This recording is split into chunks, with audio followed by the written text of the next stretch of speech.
Hello, I'm Gareth Jones alongside Adam Pope with matching team shirts, although mine's much smarter and less creased than Adam Pope's. Previewing Leeds United against MK Dons, yeah, but not by design, is it skin tight? Let's just catch up with Leeds United, everything kind of team news-wise. We have a few injuries, a few players coming back. Where are we with everything, Adam? Well, I think the big news is that Jordan Botaka, who is set to make his debut, could well do to MK Dons because he's in the 19-man squad. So that would be interesting. He's a guy that he feels, Uwe Rosa, could help break down an established defence. Going further forward, no real changes really in the 18 or 19, I would say, because he hasn't got many to pick from. Thomas Bianchi next week may well be back training after a knee injury with the first team squad, so he's taken a little while. The other one is Kasper Slot, midfielder who played for the 21s. Apparently his attitude has been brilliant.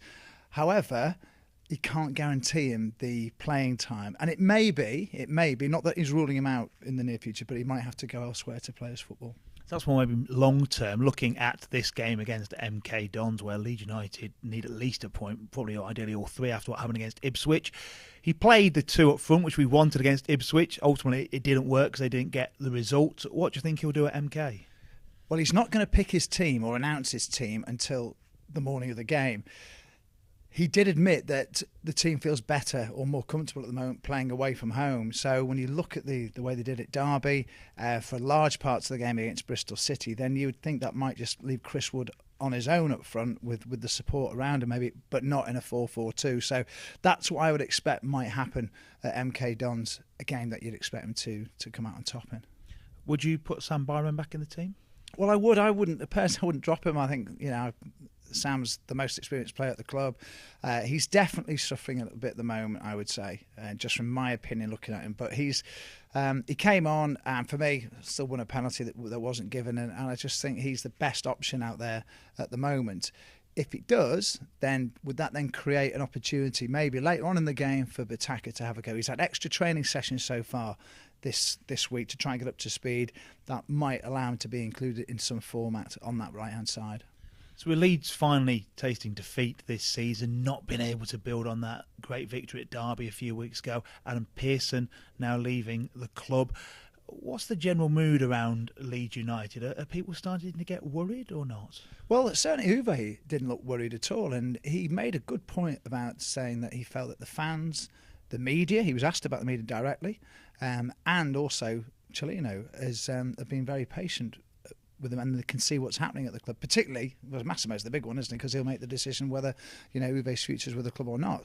And he said, Uwe, that he is buying into what they're trying to do there, and that he understands the situation at the club, and that there's no sense of any panic buttons being pressed at this stage. You do wonder, don't you, without Adam Pearson being there, who clearly was an ally for Uwe Rosler, that it might leave the worst excesses of the owner to go and do something a bit rash. But he did make a big point saying there's enough of a management structure in place there to help support him to carry on, and that includes the recruitment policy. And there's no imminent incomings at the moment, but I do generally get the feeling that they're working on helping to bolster that squad as well. So I think it's business as usual for Uwe, and he didn't look unduly under pressure today.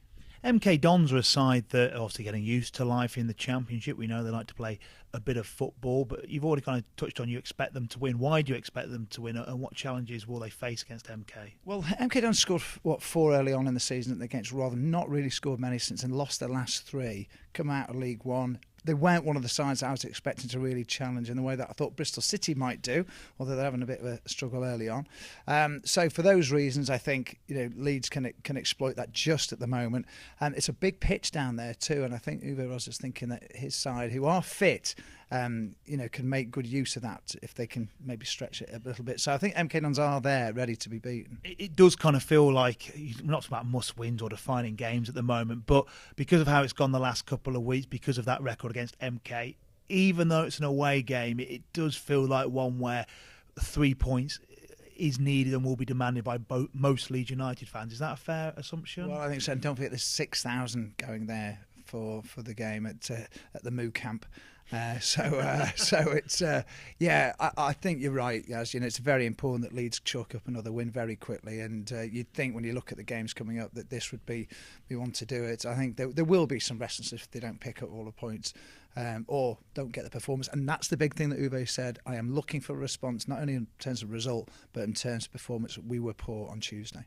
Milton Keynes, maybe not a thrilling place to go, but I'm sure a thrilling commentary will be provided by Adam Pope, former Leeds striker Noel Whelan, and I'll also be there, Gareth Jones, live from Stadium MK in our dedicated Leeds United show from 2 o'clock on Saturday with kick-off at 3. Frequencies you need to be on 92.4 FM or 103.9 FM, and also on your TV. Freeview channel 719. We'll all speak to you Saturday at 2 o'clock.